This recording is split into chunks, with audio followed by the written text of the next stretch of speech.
早啊，你醒了？你醒了？你还好吗？你怎么样？还不错。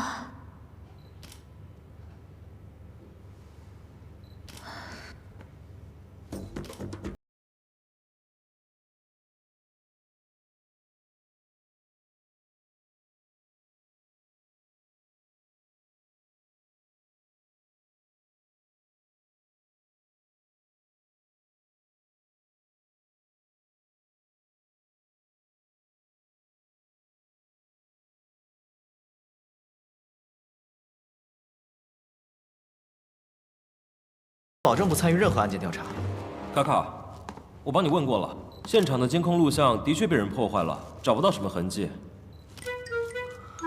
啊，这早安人也不知道去哪儿了，真让人担心。他刚才不是还在？人呢？早安人呢？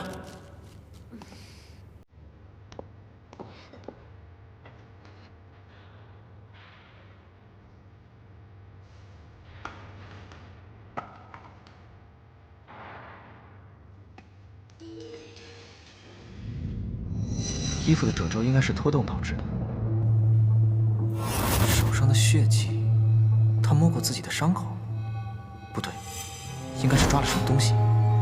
从目前的情况分析，谢正荣是先被钝器击晕后塞入彩球，当彩球炸开时，身体坠落，导致颈椎被拉扯断裂致死。但是，从谢振荣失踪到备用彩球被提出来的时间段，大概是晚上的6点30到6点50。现场所有的监控录像都被黑客破坏了。我们排查了一下，没有不在场证明，又有犯罪动机的有3个：仓库管理员庞宏伟、调音师文山，还有女团成员施代柔。你什么意思啊？你怀疑我杀了人？你先不要激动，目前我们列出的嫌疑人都只是推测阶段，我们必须一个个排除，才能将杀谢正荣的凶手绳之以法。我承认，我当时确实有一点事情离开了一下，但我根本没有杀人动机啊。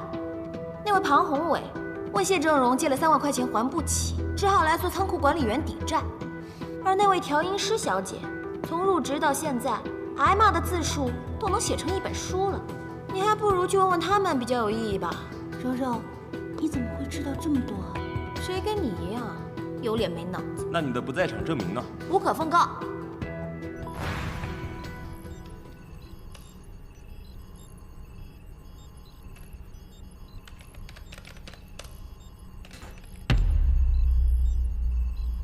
谢振荣应该是被打晕之后塞到球里去的。那么，负责管理彩球的仓库管理员庞先生，你的嫌疑可是很大的。我确实欠的钱，可是你们不能就这么断定我就是杀人犯啊！麻烦看一下你的手，可以吗？他不是凶手。怎么说？你们看，由于他在仓库工作，手上会沾一些烟花道具用的粉末。如果他挪动过谢正荣，那么谢正荣身上一定会留下痕迹。说不定在挪之前就洗手了呢。这东西哪儿都是，光靠洗手是没用的。那请问文山小姐，你的不在场证明是？我虽然有一段时间离开了，但只是因为我身体不舒服去了厕所。那谢振荣究竟是什么时候被塞到球里去的？该不会有人假扮成谢振荣的样子？其实他被打晕塞进去的时间要更早。这也不是没可能。我倒是觉得有另外一种可能性。我们所有人都看见谢正荣从某一个地方掉下来，可谁又能保证他就是从这个球里掉下来的？彩球旁边的架子是不是可以走人？是，那是横架搭出来的2楼，留给灯光师布置灯光用。走，去看看。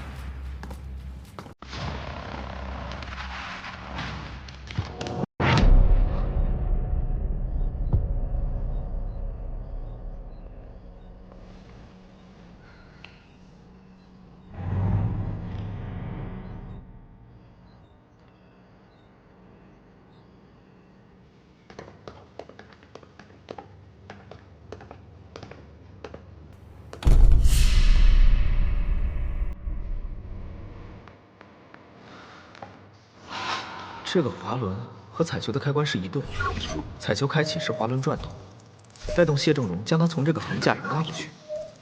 这样的话，凶手只要提前将谢正荣打晕，放在这个地方，彩球就可以完全将谢正荣的身体挡住，这样就不会有人发现了。所以备用彩球挂上去的时间和犯罪时间是没有直接关系的。嗯，大龙是，重新排查犯罪嫌疑人。是。我想，并不用。如果现在认罪的话，还能以自首的身份从轻处罚。我没有，人不是我杀的。你不会还在怀疑我吧？好吧，那只能由我来找凶器了。凶器在这儿。那是什么？麦克风悬臂支架。文小姐，你猜会不会在上面发现你的指纹呢？只要有我谢振荣在的一天，我保证，你别想在音乐圈混。想当大明星，下辈子吧。谢振荣，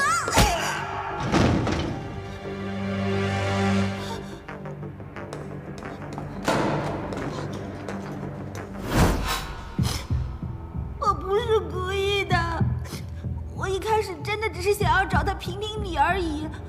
可是我不知道为什么他看到我就劈头盖脸把我痛骂，还羞辱我。我实在是气不过，所以我才随手拿了东西打了他。不错嘛。不过我很好奇，你为什么直接把我排除掉了？因为你有不在场的证明啊。你这个戒指的晒痕也太明显了吧？刚刚是去见男朋友了。不过作为偶像明星，出入公共场合还是稍微注意点比较好。早安说的没错，你果然是个很厉害的侦探。我可不是什么侦探，我只不过是个学生。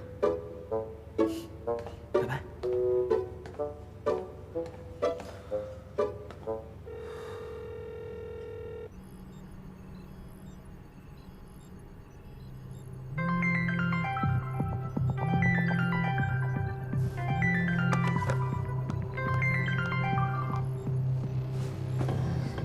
你的事情都做完了，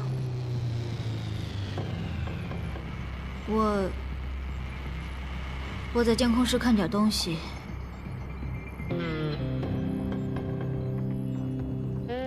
怎么样？听下。你真的什么都不记得了？我真的什么都不记得了。那这种事情最近有频繁发生吗？有那么几次吧，我好像有间歇性失忆症。这次我干了什么？我给你打电话，你说你在监控室，等我赶过来的时候，你已经晕倒了。啊？哦，奇怪的是，监控录像已经被修好了，还恢复了一部分声音呢。监控录像修好了？嗯，我干的。我不是。是啊，难道是碰巧别人弄的？你过来看看。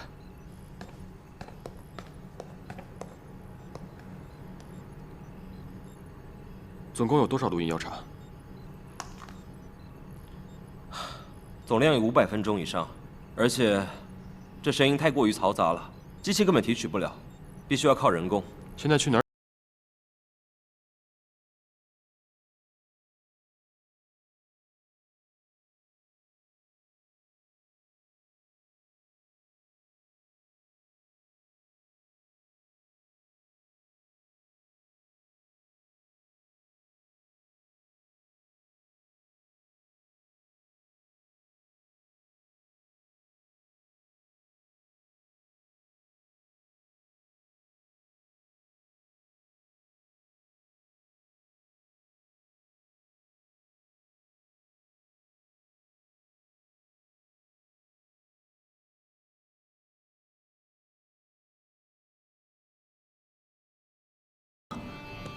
谁？哦，一个歌手啊！你上一个手机铃声《时光旅行》就是他唱的。他才说了一个字，你确定？我确定，只要我听过的声音，我绝对不会忘。我们听说他和谢总之间好像一直有经济纠纷，所以有的时候还会看见他来公司和谢总吵架。搜查谢正荣办公。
谢正荣的，你找他干什么？我想杀了他。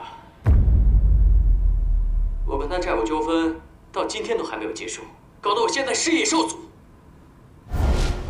当时我带了把刀，偷偷溜进演唱会的后台，但没想到有一个穿着工作服的男人进了谢正荣办公室。一开始啊，我还以为他只是谢正荣的助理，没想到他走了之后，我就在谢正荣办公室发现了这封勒索信。可是真没想到，谢正荣居然死了。你有什么证据证明人不是你杀的？我发现这些事之后，就直接开车走了，因为心里没有负担，就没有刻意躲避摄像头。这些你们都能找到证据的。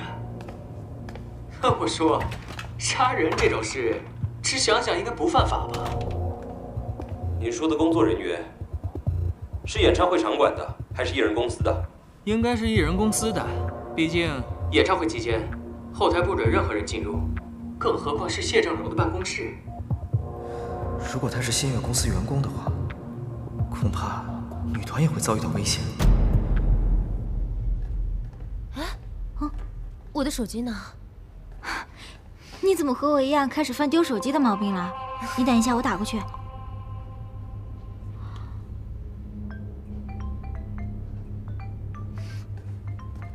好像是录音室，去那儿看看。真奇怪，怎么会在那里啊？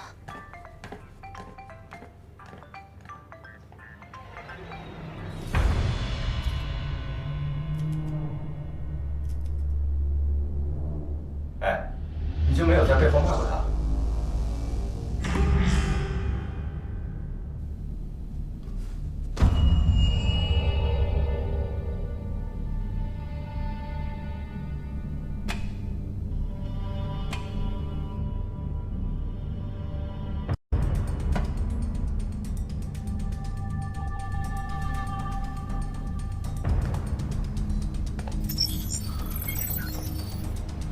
没，我不喜欢骂人的。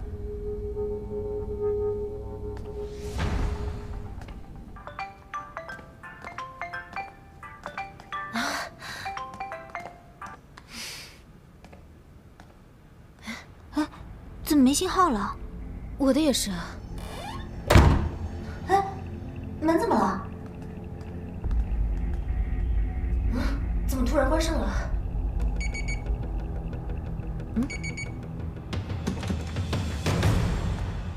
好，我知道了。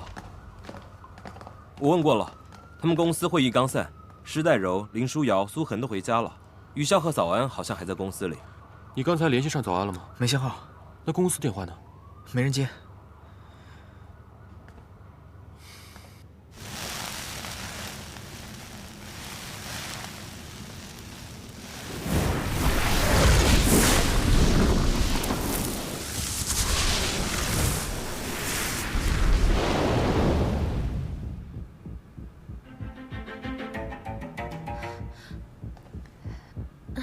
是着火了吗？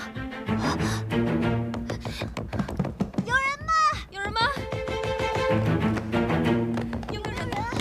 有人！救命啊！有没有人啊？看一下什么？救命啊！救命啊！有人吗？早安，有人吗？怎么样？没信号。不会有事的。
从1楼开始进行地毯式做，每个房间都不要放过，一路往上包围，请动。是。塔塔呢？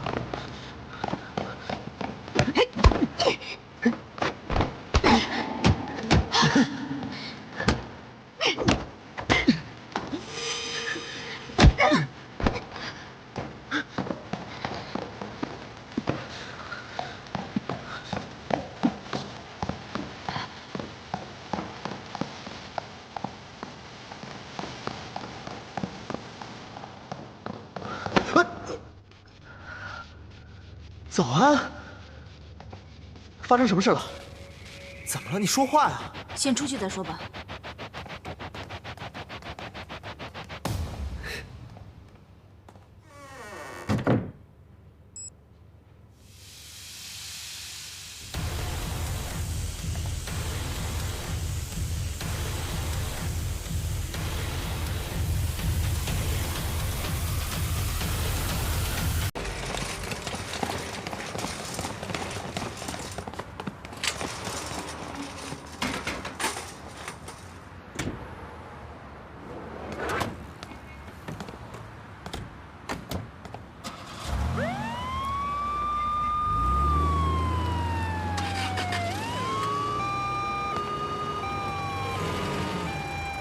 你怎么说的？我就说他看见有人醒了，然后就跑了。门呢？当然他自己撬开的。嫌疑人的特征你转告了吗？我和我哥说了，他说有这些线索，应该跑不远。如果能亲手抓到他就好了。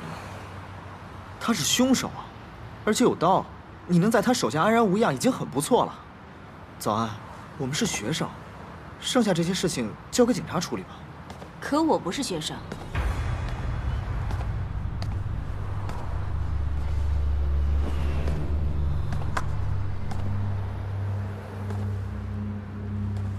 你看起来并不惊讶。以前我还以为你是小题大做，原来你真的是……怎样？你是在1年前接受心脏移植手术的吗？嗯。哦，这个世界上曾有极少数的人，在器官移植手术之后有第2人格。你说我人格分裂？可以这么讲吧。但这种事情还是找医生诊断比较好吧。哎，你要是介意的话，我保证不告诉别人。哎，不过我还是觉得精神疾病这种事情，还是去看一下吧。不用了，我告诉你，我虽然不知道为什么会出现在夏早安的体内，但我并不是他，他也没有什么精神疾病。对对对，书上还说，一般分裂出来的人格都是独立的。我懂你。起来。啊？起来。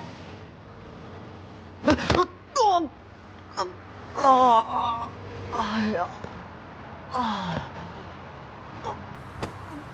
反应太慢了。一个人格不管再怎么独立，第2人格永远会受第1人格的限制。怎么看书的？哎，你是怎么突然跑出来的？我忘了。忘了？失忆、健忘、海马体受损、阿兹海默症，我随你怎么想。那总之你不要管我就是了，那也不要告诉任何人我的存在，包括夏早安。早安。等我想起来了，我自然会告诉你。你会不会伤害早安？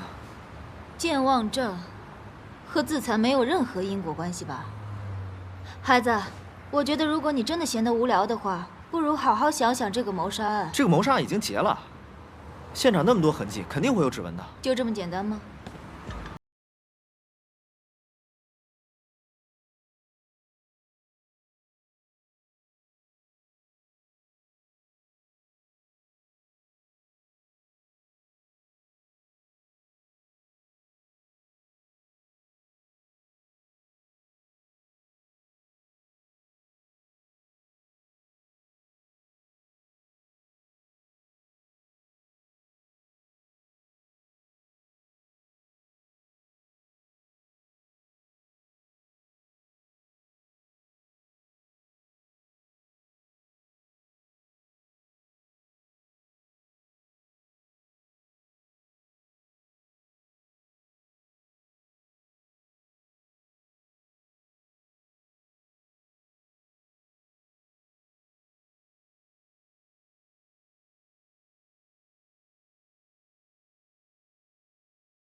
看上去像是吸入了过多烟雾，导致了轻微中毒和昏迷。目前呢，只能先把他送到医院里面去治疗，其他的等他醒来再说了。备受关注的 AU 女团杀人事件持续发酵中，凶手在杀死经纪人谢正荣之后，又在公司录音室对成员于潇及夏早安进行袭击。虽然警方成功解救2人，并带走1名嫌疑人，但对于嫌疑人的真实身份以及案件进展却迟迟没有公布。庄医生，情况怎么样了？于潇就不用说了，休养2天就可以出院，但是邱子明还在昏迷当中。他也没受什么伤啊，3天了还没醒啊？我记得只要证据充足，警方不需要证人口供也可以定罪，不是吗？他有不在场证明吗？虽然没有，可是我们缺乏一个关键性的定罪证据。但是现场总能留下点线索吧？巧的是，没有。奇怪。我看他多半是在装昏吧，我去揍他一顿，看他醒不醒。哎，他身上的确检测不出异常，但无论是心率还是呼吸，都符合昏迷状态的标准。现在医院正在为他安排各项检查，看看是否有些病因是我们没有发现的。你们还是等等吧。哦，对了，你家早安还好吗？他啊，心态倒是一直挺好的。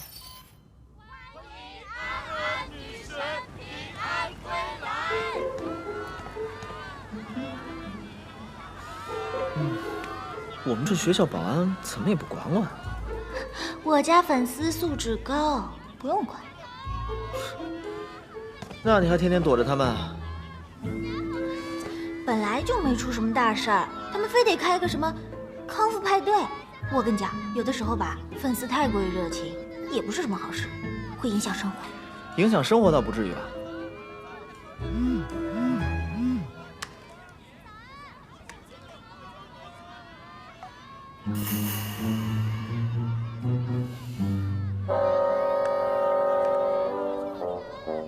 好像是有点影响生活。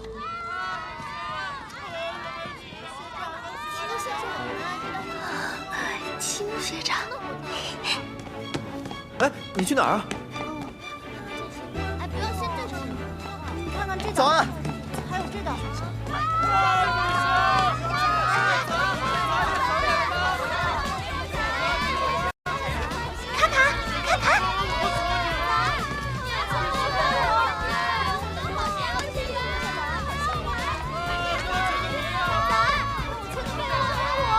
看样子恢复的不错嘛。看他那个样子，就知道没事了。哎，对了，这是早上我在门卫收到的快递，我一看是早安的，我怕被粉丝盯上，就直接拿了过来。回头你交给他。谢谢学长，他知道的话一定特别高兴。别客气，我有事先走了。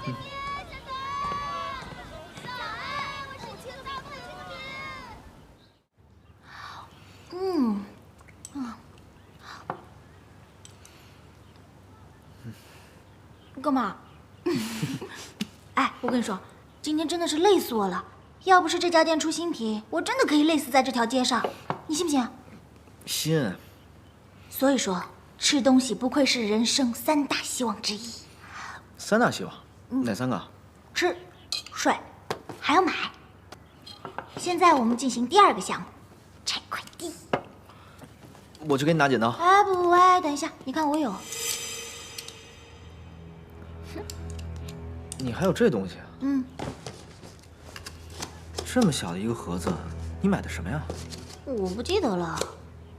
哎，买东西的乐趣在于你下单的那一瞬间，至于东西是什么，这不重要。还挺好看哎。什么呀？拆开看看。但我真不记得我买过这个。什么啊这是？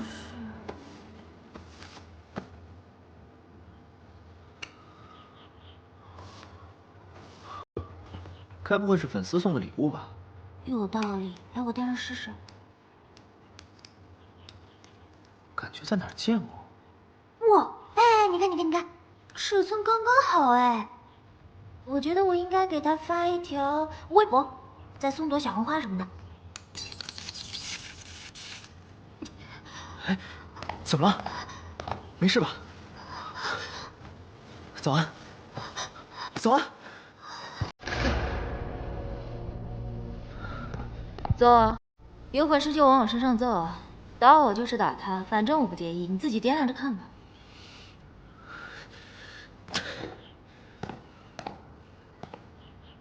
放心，我不会伤害他的。你这还叫不伤害？这种程度的弱电流放到广场上卖，那叫养生特供，出不了什么大事儿。可他心脏不好。他现在不依然活蹦乱跳吗？这种弱电流手环，它只会通过微弱电流刺激心脏。我想要的也只不过是一个稳定能让我苏醒的方法而已。你想控制夏早安的行动了是吗？我只是想控制自己的活动时间。可这是早安的身体。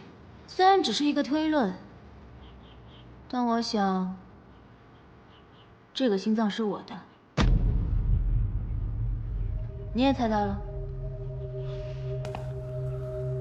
这只是个假设，虽然这方面的传说不少，但根本没有事实证据。 Eliminate all other factors, and the one which remains must be the truth. 当排除了所有其他的可能，剩下的，无论多么难以置信，那都是真相。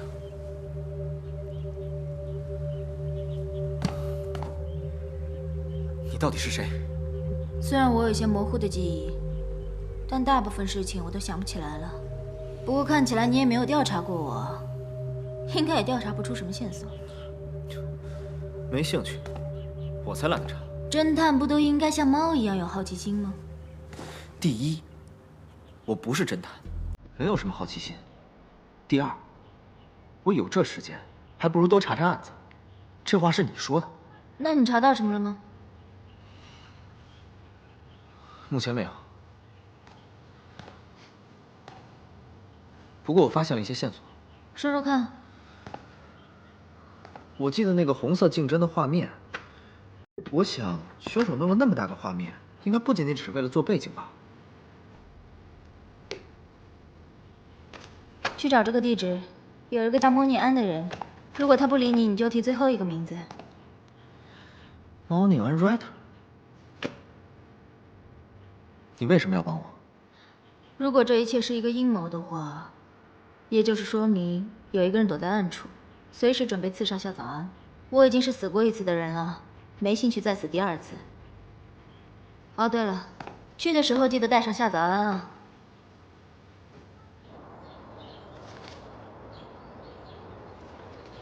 神马像，这名字，你不觉得有点奇怪吗？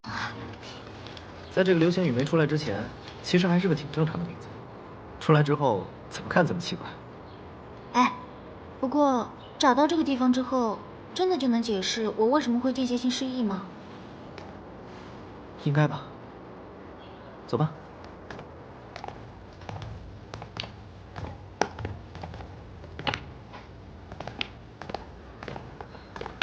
这种地方连门牌都没有，像是有网吧的地方吗？他应该不会犯这种低级错误吧？谁啊？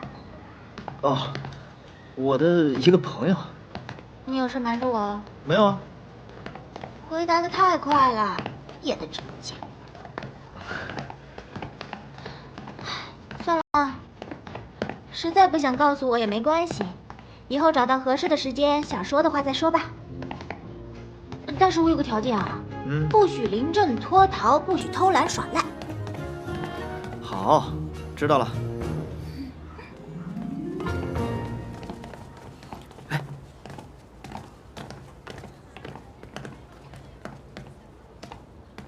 呵，还真有。您好。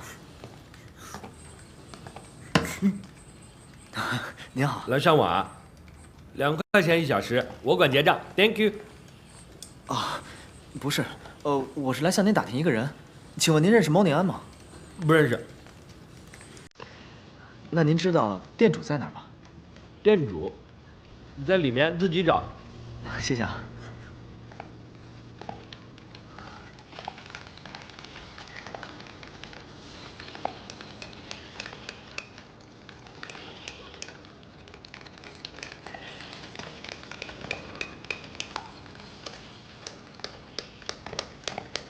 您好，您好 ，Hello。你干嘛啊？想怎样？没看见我在忙啊？对不起，请问您是这儿的店主吧？对啊，怎样？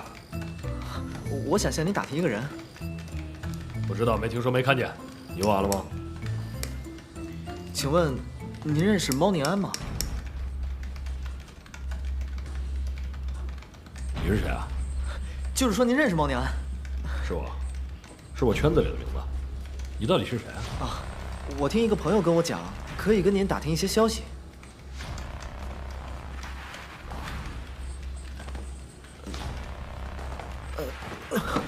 小鬼，上我这儿来买消息，可是很贵的。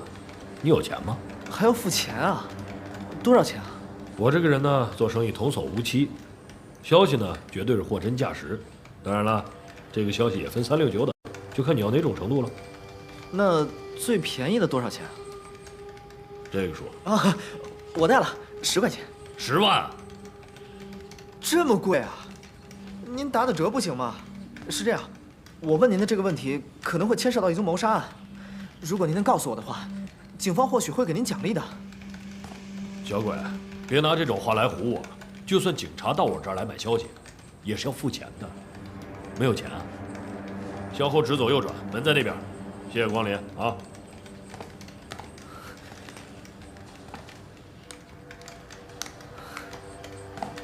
您就不能再通融一下吗？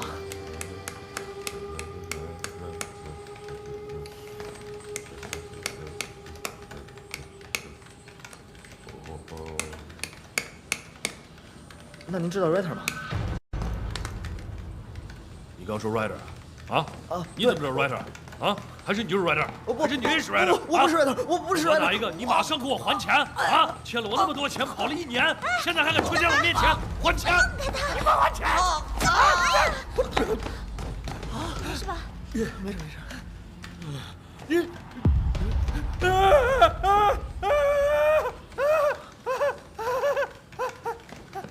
是害怕。认识我？你早啊，对，早啊，来，合个影，1、2、3，来，请进。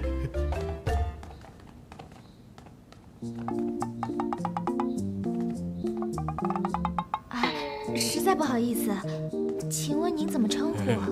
啊，叫我梁叔就好。女神请坐。你坐那边。原来你是我的粉丝啊！怎么能是粉丝呢？我们是信徒。就是黑白。口渴了吧？我拿饮料给你们喝。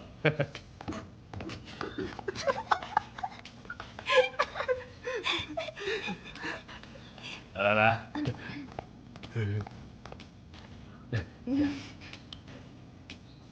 谢谢。你这什么水啊？啊，这个是崂山白花蛇草水就是泻药加水。女神，你这个是天然矿泉水，你喝这个啊？怎么我跟他的不一样啊？任何想靠近女神身边的男生，都得被下药毒死。那个梁叔，其实我这次过来呢，是想在你这边买一个信息。你是为了这小子吧？不是，这次是我的事情。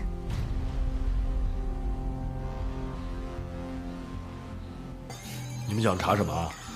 我想查一下那天演唱会的现场情况。现场情况，你是说谢正荣被吊死的时候？哎，梁叔，当时那些新闻不是没往外发吗？您怎么知道的？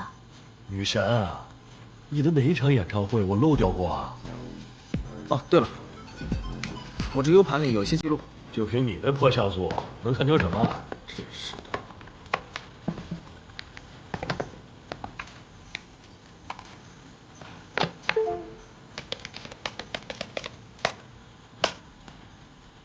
我想仔细的看一下那个红色的画面。你说这个啊？啊。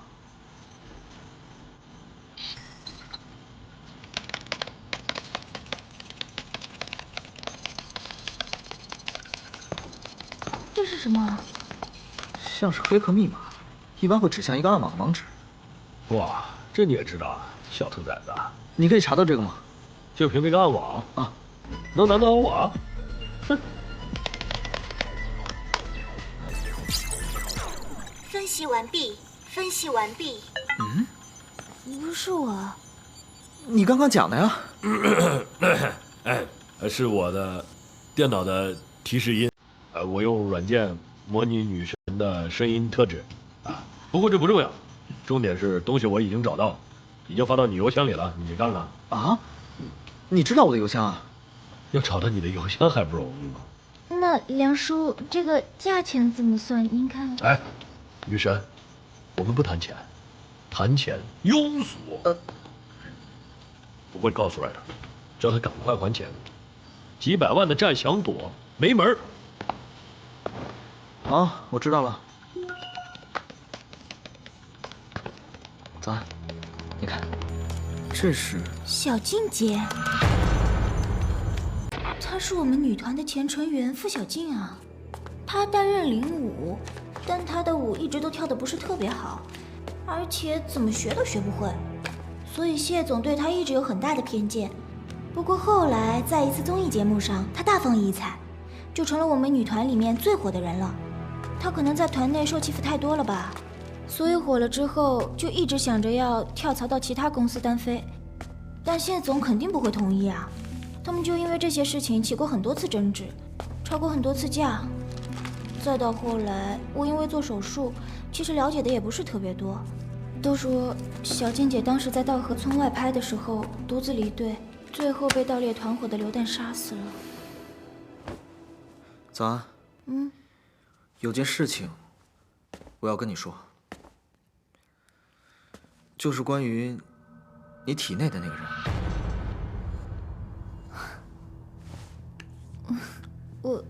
我还真是人格分裂啊！你知道啊？自己身上发生的事情，怎么可能一点都不知道呢？关于他的情况，你了解多少？不了解。那你除了知道他叫爱迪生之外，真的什么都不知道了？不知道啊。你真的就没有？哦，要不我带你去找医生看看？我不去。也对，你现在作为一个公众人物，还是潜在的被害对象，现在暴露越多，你的危险就越多。所以你不去找医生，我同意。毕竟他现在对你也不构成什么威胁。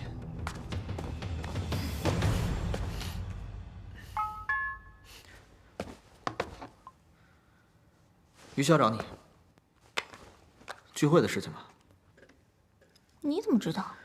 你们女团每次演唱会之后都会聚会，这不是传统吗？而且我推测，这次的聚会地点是凯利斯汀酒店。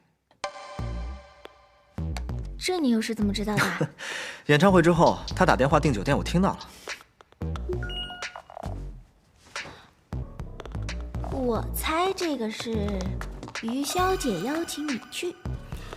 不会，他每次给你发完短信之后，后面都会写上带上米卡卡。不过请你帮我转告他，这次我不去，我懒得动。所以这条，要不就是游戏通知，要不就是话费账单提醒，是邀请。你看吧，不过是施代柔发给我的。他说让我早点去酒店，然后有重要的事情告诉我。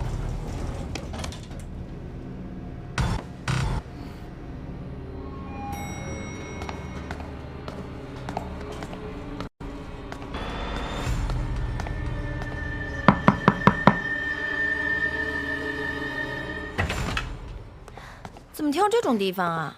跟迷宫似的。早安呢？还没来啊？对，早安，会带米卡卡一起来哦。你叫米卡卡来做什么呀？他跟这件事情有什么关系啊？你之前不是说你要……没有，我什么也没有。怎么了？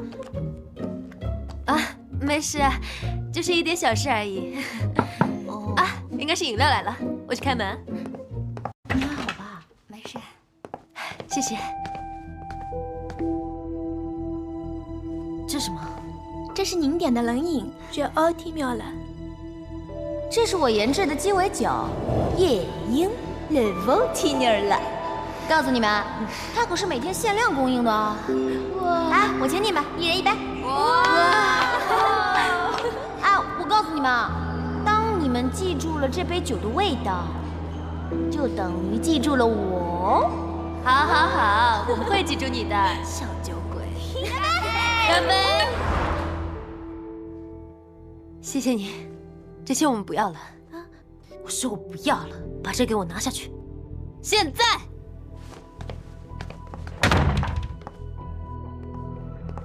那我找个房间休息一下好了，等早安来了再叫我吧。我也去。啊，那肖小姐，我也先回房间去了。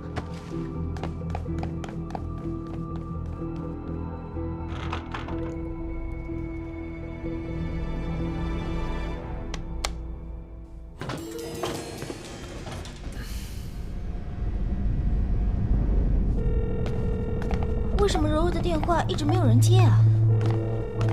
不会有什么事情吧？好像有声音，声音？好像是那个房间传过来的。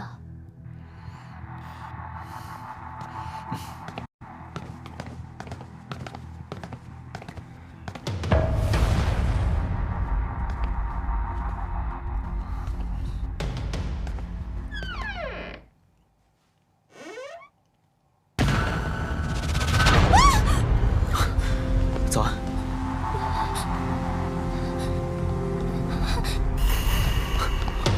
你去叫人，我去追。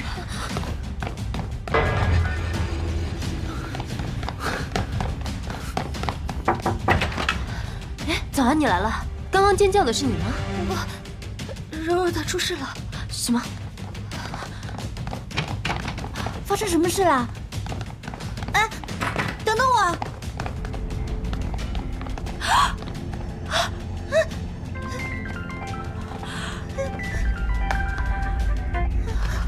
喂，我抓住他了，是苏恒。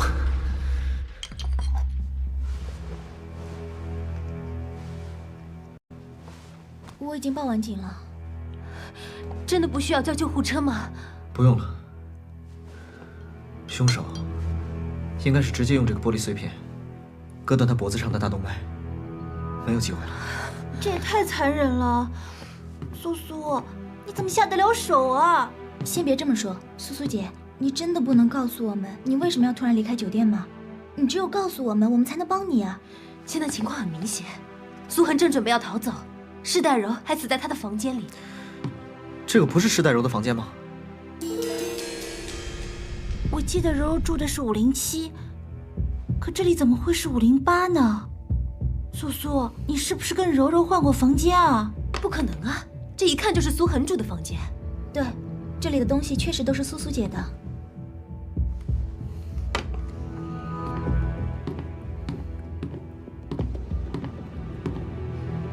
你到现在还不能说吗？我不是说的，但我发誓，人真的不是我杀的。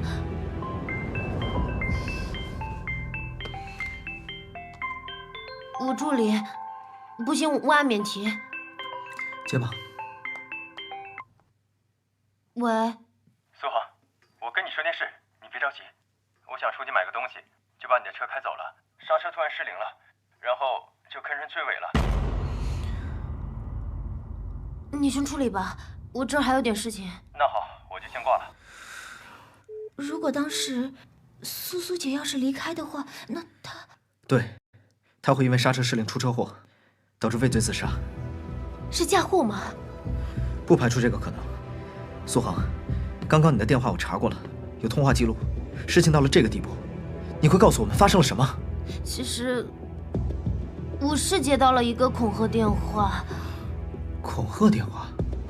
但我是因为接到那个电话才会匆匆离开的，而且我记得我收拾过房间了。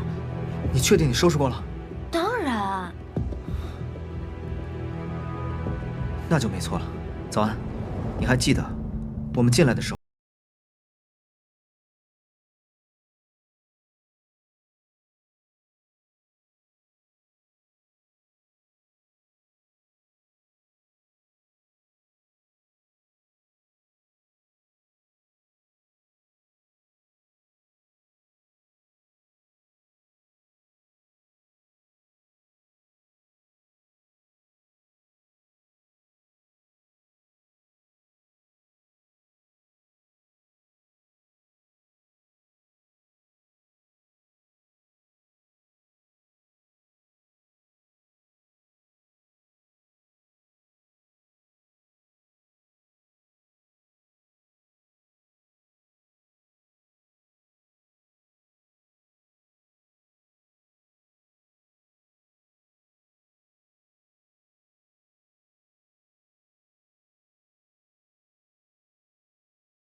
如果按照凶手的计划，苏恒会因为犯案后过于紧张而逃跑，导致车祸身亡。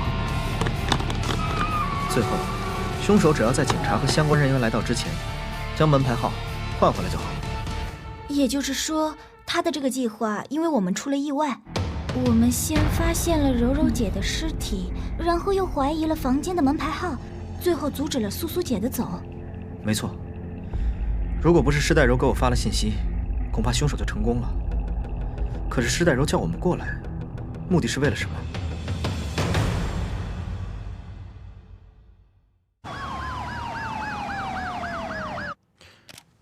你的推论没错，不过这个凶手很老练，指纹痕迹一点都没留下，看来凶手要重新查起了。不用，邱子明是凶手没错。我的意思是，邱子明是凶手之一。今天作案的是他的同伙。怎么说？谢正荣一案和录音室一案，作案手法简单有效，结构严谨，而且整个犯案过程没有留下任何痕迹。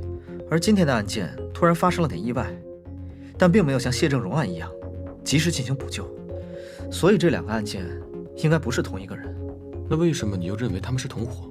因为他们的犯罪很从容，作案手法相当严密，应该不是一个人能办到的。而且我总觉得他们敢在众目睽睽之下杀死一个公众人物，这个事情应该没那么简单。看来谢正荣的案子是结不了了，连邱子明的嫌疑也要重新考虑。要准备开始并案调查吗？虽然并案调查还需要一些程序，不过我想应该是同一个人做的。这段时间我会派警方保护女团成员，你要多注意夏早安的安全。我？怎么，这点事你都不愿意做？我倒是挺愿意的，只不过我还以为你会让我赶紧退学呢，离开这个地儿。你怎么会这么想？你记得小时候，我记得是因为一起凶杀案，你差点带着我连城市都搬了。那时候不一样嘛。反正你要是有遇到情况，告诉我，知道吗？知道了。老米，监控录像只录到一个模糊的人影，然后我刚刚跟交通部确认过了，苏恒汽车的刹车线的确是被人为拧断的。看来要对苏恒采取监视性保护措施了，就不知道他答不答应。我觉得他应该会答应，毕竟他还挺惜命的。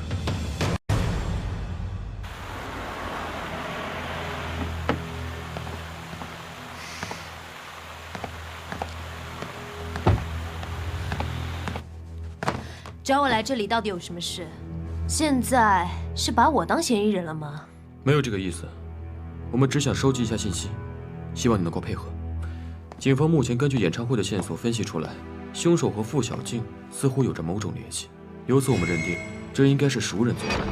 你们又是付小静案件的相关人士，所以想跟你们了解一下当时事情的具体情况。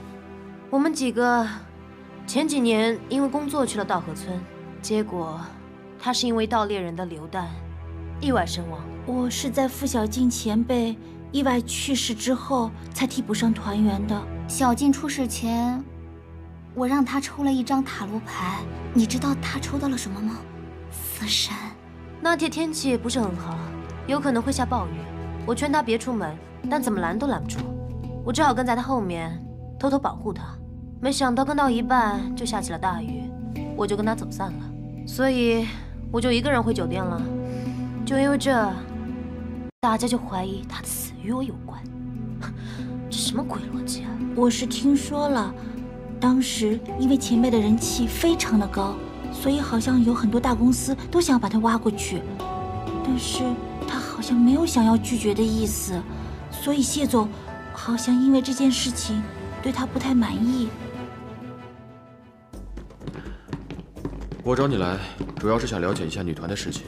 我们调查了付小静死亡前后的所有资料，推测出来女团杀人事件跟付小静之死有关，并且我几乎能够确定付小静的死有问题。小静的死有问题？这是稻河村风景区的平面图，这一块是旧区，2年前由于盗猎者过于猖獗，关闭了，现在只有新区开放。按照女团几人的说法，当天付小静前往景区游玩，队长于潇预感晚上会下暴雨，他不放心，所以跟着他一起。但是2人在途中走散了，回到旅店的只有于潇。的确，晚上下着暴雨，能见度太低了，女团几个人不敢出门寻找，于是等到第2天，连同搜索队一起寻找，最后在旧景区里发现付小静的尸体。你们看这个位置，这是于潇口供提出他与付小静走散的位置。你们设想一下，在大雨中你们跟人走散了，你们是会沿着更宽阔的路线走，还是更为偏僻的角落走？你是说于小姐杀死了小静？不是，我哥的意思是，于潇在这件事上撒了谎，但他未必杀死了小静。没错，所以我才想问你当年事情的细节。我当时正在做手术，也没和他们一起去稻河村啊。没有任何蛛丝马迹吗？早安，一切外人不知道的异常情况都可以讲。你让我想想啊。我是不可能放你走的。公司一开始本来就无所谓我在不在女团的，现在看我红了，你们就想抱我大腿了。总之这件事就是不可能。我告诉你，你连想都不准想。听到没有？还有个听墙角的。当时小静一直闹着要解约，这个算异常吗？解约？我当时是去找谢总开会，没想到就在门口听到那些话。虽然公司一直没有对外公布过这件事情，但是听说在内部已经闹得沸沸扬扬了。后来小静过世了，这件事情就不了了之了。我记得，当时你们女团是在付小静意外死亡发生事件之后才红的吧？谢总啊，就是擅长一些营销手段，同时他又借着小静死亡的新闻把女团大大炒作了一把。但是我一直觉得，无论怎样，小静都是我们女团的一员，她那样做真的……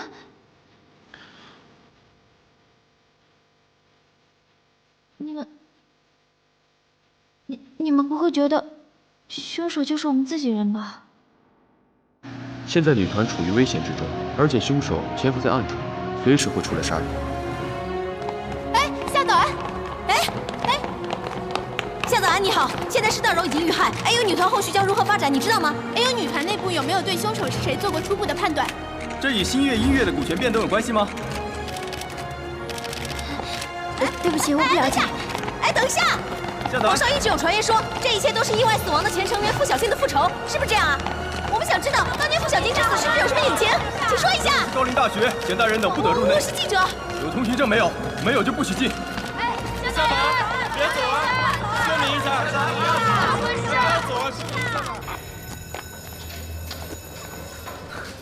哎，早安。我听说学校旁边的书店进了新漫画，要不要去看看？算了。怎么了？孩子难过啊？卡卡，你那么聪明，肯定能找到凶手是谁吧？到时候不许瞒着我啊！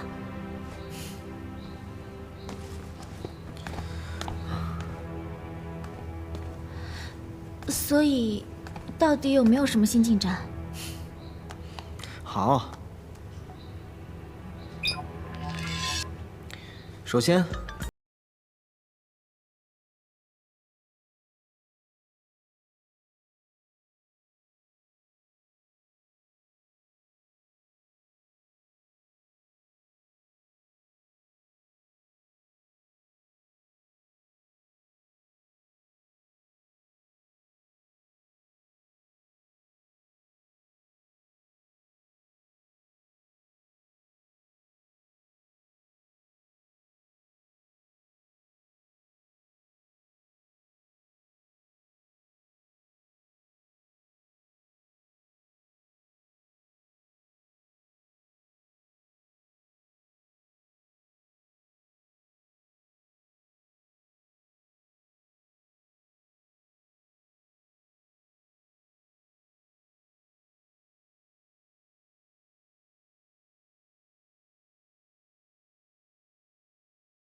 邱子明呢？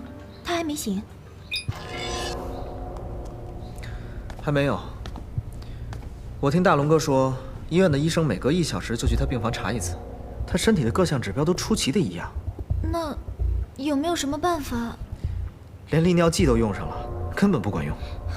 反正我觉得吧，那家伙一定是在装晕。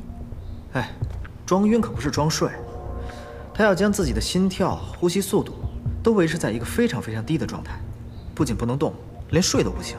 我记得装晕的世界最高纪录是前克格勃特工创造的52个小时。他如果不是真的身体有问题，就是在挑战世界纪录。可我还是不太放心。行了，别想了，邱子明这是没戏了。我哥打算从付小静案入手。今天他邀请你们几个女团的人去警局聊聊。哎，正好我要去给他送饭，你有兴趣可以一起去看看。你只是送饭？嗯。你就不想帮点忙？上了1天的课了，我可不想给自己找事做。那你一点都不好奇凶手是谁吗？哼，不好奇。那你也不想帮忙推理？不行。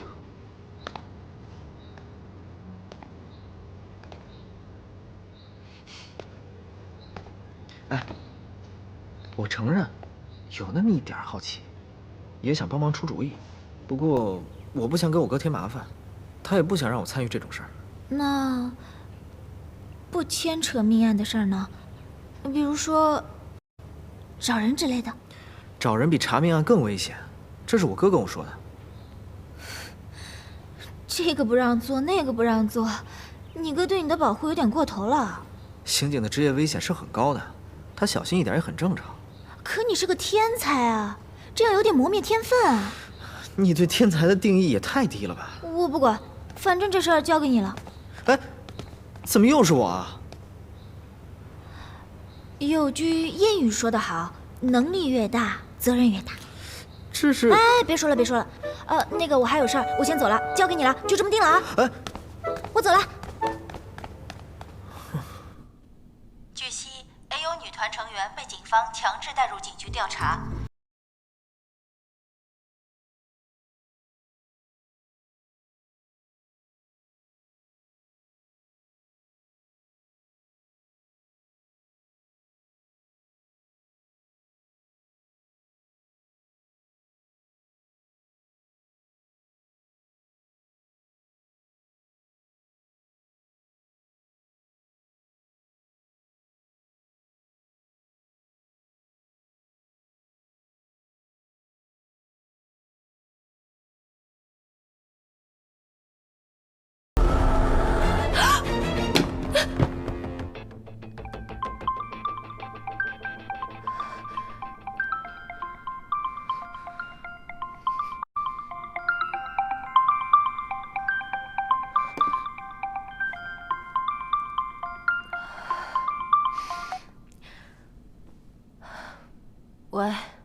没事，我刚睡了一觉。什么发布会啊？女团自建立初期就团结一心，绝对不可能出现任何的蓄意报复事件。杀害傅小静的盗猎者已经绳之以法。AU 女团自始至终都相信警方的判断，此次被叫入警局，也是为了给警方提供更多的证据线索，以便警方破案。但在此期间，新月音乐基于女团成员的安全考虑，决定将之前的集训场所作为安全屋，把剩余女团成员全都保护起来。这根本是乱搞！就算有安全屋，也是由我们警方来安排。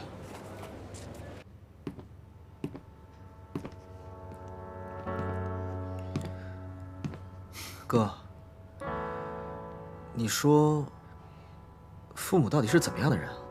他们啊，两个都是麻省理工的高材生啊，一个学基因工程，另一个是计算机，其他具体的我也不是很了解。怎么了？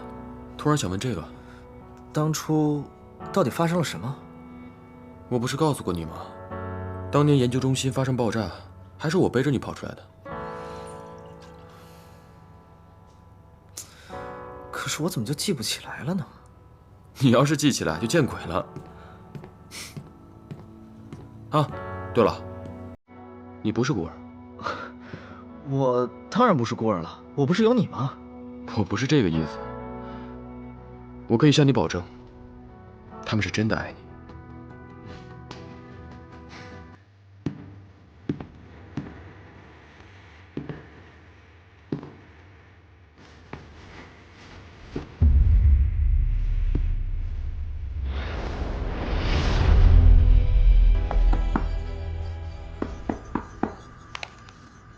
又怎么了？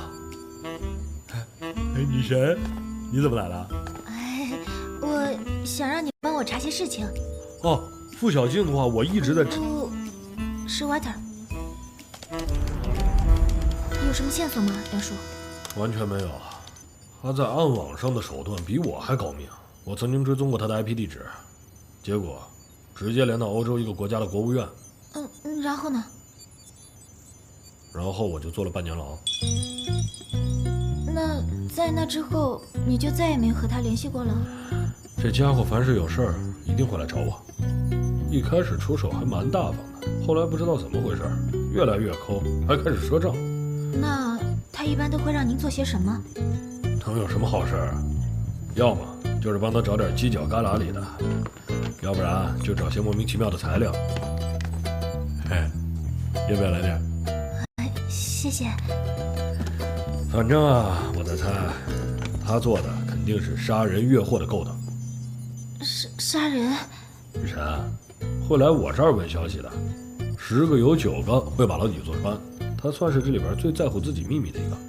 不过，我曾经对几个他要我调查的人进行过后续调查。那最后，他们都怎么样了？死了吗？不，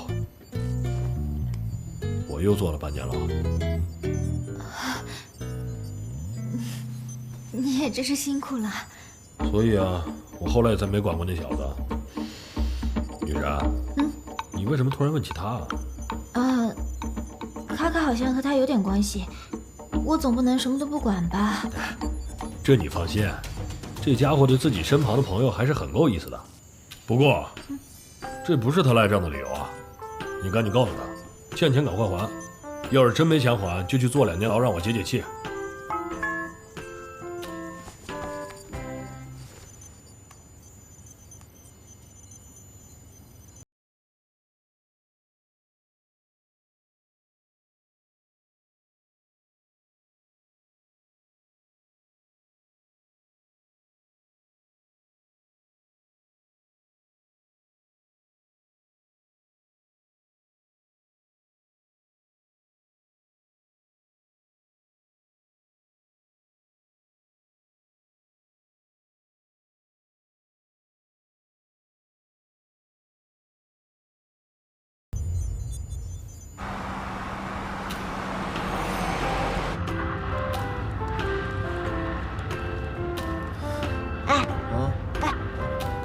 不是不让你参与这些事儿吗？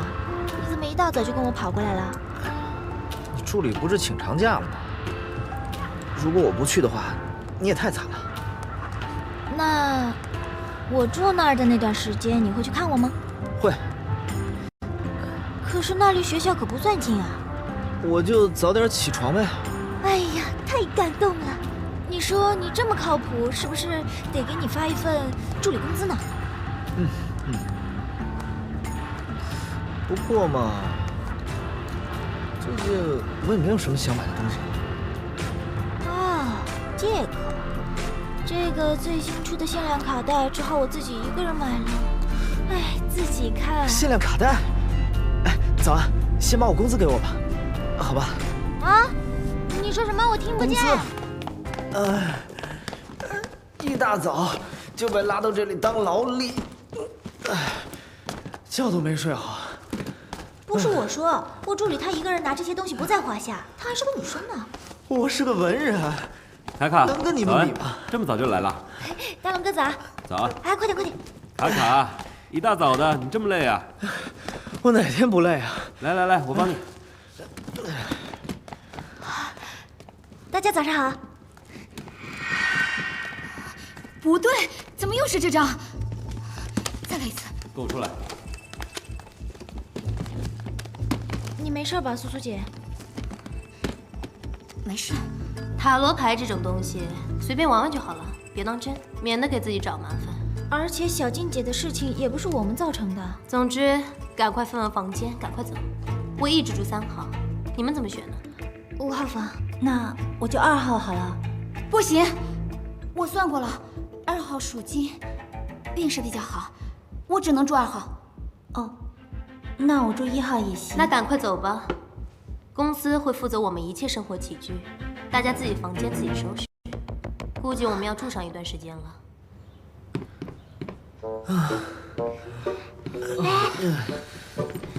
哎呦！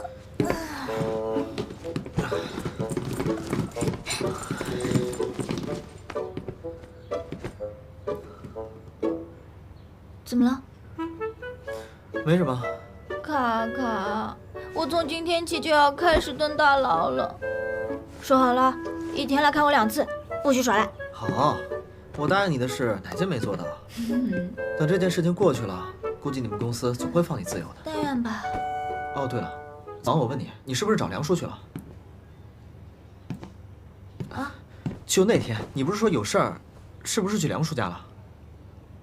哦，你可能没注意到，你的手机上沾了一点黑巧克力，那是梁叔最爱吃的东西。是不是因为爱迪生的事儿？那你怎么一个人去？你从小到大就是又懒又不爱运动，特别嫌麻烦。大蜜哥也不希望你参与这种容易引火烧身的事情上来，但我偏偏就喜欢每天都拉着你东跑西跑，各种破案，什么绑架啊、凶杀。因为我一直觉得，既然你有推理的天分，那你就有义务伸出援手，伸张正义。但是，爱迪生这件事情不太一样。你怎么会认为我不愿意呢？你不是说了吗？说什么让我自己去医院找医生解决这个问题，还说有时候找人比破命案更危险。我就想着，我都已经怂恿你来破案了，那其他事情就不麻烦你了。爱迪生的事儿是因为太复杂了，我跟你说太多，怕你会担心。这件事情交给我吧，我会弄清楚的。不怕麻烦。早安。自从我和你认识以来，我们接触的每一个案子，破不破，对于我来讲根本不重要。唯一重要的就是什么？是